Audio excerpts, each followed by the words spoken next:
Ini kabar baik atau kabar buruk nih menurut Positive People? MK atau Mahkamah Konstitusi baru saja mengabulkan gugatan soal penghapusan presidential threshold 20% menjadi 0%. Loh, artinya apa? Artinya di Pilpres 2029 mendatang, parpol sangat bebas untuk mengajukan calon mereka tanpa harus berkoalisi dengan partai lain. Nah, perlu diketahui, pemohonnya adalah Rizky Maulana Syafi'i, Enika Maya Oktavia, Faisal Nasirul, dan Salih Hoylur Fatma. Mereka ini keren banget. Gugatan mereka ini bisa membuat semua orang punya hak yang sama untuk menjadi kandidat presiden ya, tanpa harus bersusah payah dengan syarat-syarat t-shirt itu ya. Tentu berbeda dengan gugatan Al-Masaki Biru sebelumnya yang hanya menguntungkan satu pihak saja. Siapa lagi kalau bukan Gibran Raka Buming Raka kala itu ya. Nah, para pemohon dalam petitumnya ini mempermasalahkan pasal 222 Undang-Undang 7/2017 tentang pemilu. Pasal 222 itu mengatur syarat ambang batas atau threshold bagi kandidat capres dan cawapres. Yang bunyinya ini begini dari pasal 222 tersebut. Pasangan calon diusulkan oleh partai politik atau gabungan partai politik peserta pemilu yang memenuhi persyaratan perolehan kursi paling sedikit 20% dari jumlah kursi DPR atau memperoleh 25% dari suara sah secara nasional pada pemilu anggota DPR periode sebelumnya. Para pemohon ini menilai pasal 222 ini telah melanggar batasan open legal policy, moralitas, rasionalitas, dan ketidakadilan bagi seluruh rakyat Indonesia. Akibatnya banyak calon potensial presiden yang ingin mencalonkan diri terhambat dengan batasan ini, sehingga pasal 222 ini perlu dianulir. Yang menarik nih, Positive People, pasal 222 ini sebenarnya sudah berulang kali coba digugat ke MK, namun berulang kali pula MK ini menolaknya. Loh, kenapa nih? Akhirnya MK ini mengabulkannya. Nah, menurut Hakim Sadli Isra dalam penjelasannya ini menerangkan bahwa dari pengalaman sejak diselenggarakannya pemilu presiden dan wakil presiden secara langsung menunjukkan bahwa dengan hanya ada dua paslon capres atau capres-cawapres membuat masyarakat mudah terjebak dalam polarisasi. Tentu jika tidak diantisipasi, ini dinilai akan mengancam keutuhan kebinekaan Indonesia. Bahkan jika pengaturan tersebut terus dibiarkan, tidak tertutup kemungkinan pemilu presiden dan wakil presiden akan terjebak dengan calon tunggal. Seperti yang terjadi di Pilkada nih, dengan banyaknya calon tunggal ya, Pilkada 2024 ini ya. Kita akan melihat sendiri ya, Positive People, partai politik juga akhirnya ngumpul di satu koalisi dan lain sebagainya, dan terjadilah juga dominasi partai politik. Ya, kita lihat sendiri seperti yang terjadi seperti sekarang ini. Setuju? Setuju dong. Tapi MK ini masih meminta agar pembentuk undang-undang ini nantinya agar mengatur supaya tidak terlalu banyak calon presiden juga ya di Pilpres. Setidaknya ada 5 rambu yang dirumuskan oleh MK bagi pembentuk undang-undang dalam mengatur calon di Pilpres. Yaitu yang pertama, semua parpol peserta pemilu berhak mencalonkan paslon di Pilpres. Kedua, pencalonan tidak didasarkan pada persentase perolehan suara atau kursi nasional. Jadi 0 kursi pun nggak apa-apa ya.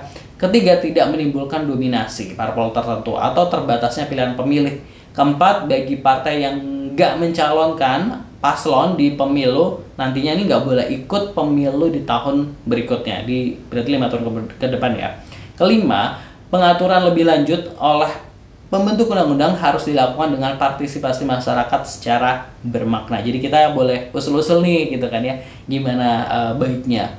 Lalu bagaimana komentar netizen di akun X @Anggra ini yang merupakan perludem terkait hal ini? Kita akan coba bacakan ya, Positive People.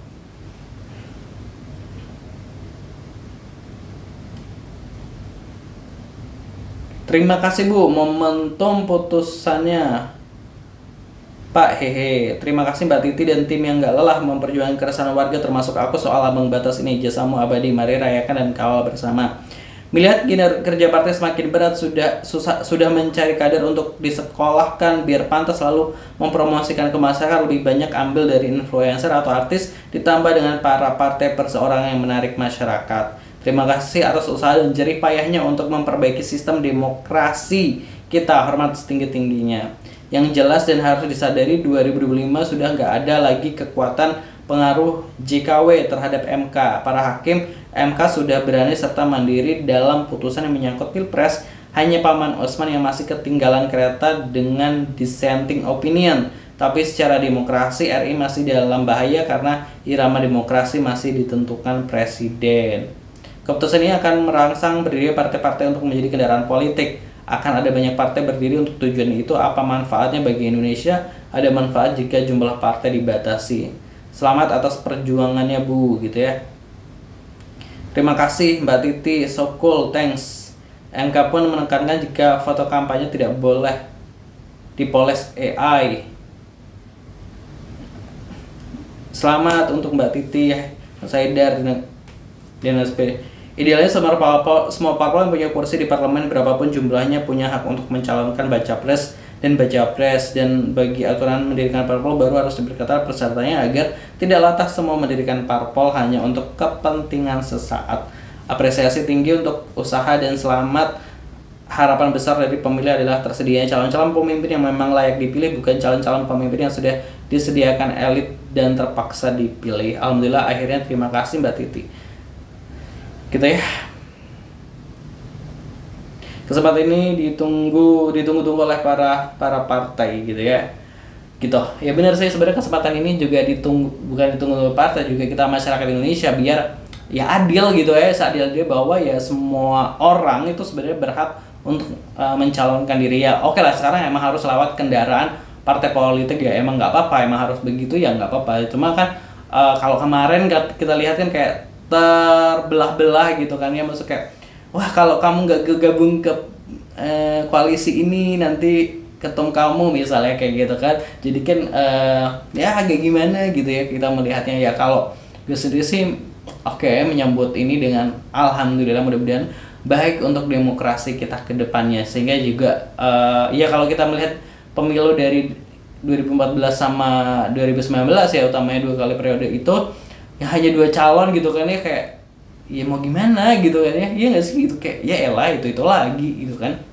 Kalau menurut positive people gimana, tulis di kolom komentar. Jangan lupa di subscribe. Oh ya, dengan ini kan juga bisa muncul orang-orang berpotensi lainnya dari orang-orang potensial warga negara Indonesia potensial lainnya yang siap untuk membangun Indonesia gitu kan ya, biar nggak hanya orang-orang kelompok itu aja gitu ya. Jangan lupa subscribe deh. Gimana menurut positive people?